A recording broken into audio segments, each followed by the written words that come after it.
السلام علیکم ورحمۃ اللہ وبرکاتہ۔ سیدنا حضرت ابو بکر صدیق رضی اللہ تعالیٰ عنہ سے مروی ہے کہ نبی کریم صلی اللہ علیہ وآلہ وسلم نے ارشاد فرمایا، بے شک اللہ تعالیٰ ان لوگوں کے ذریعے اس دین کی مدد کرے گا جن کا دین میں کوئی حصہ نہیں ہوگا۔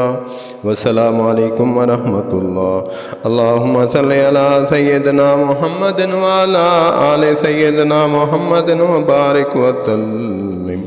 والسلام علیکم ورحمۃ اللہ۔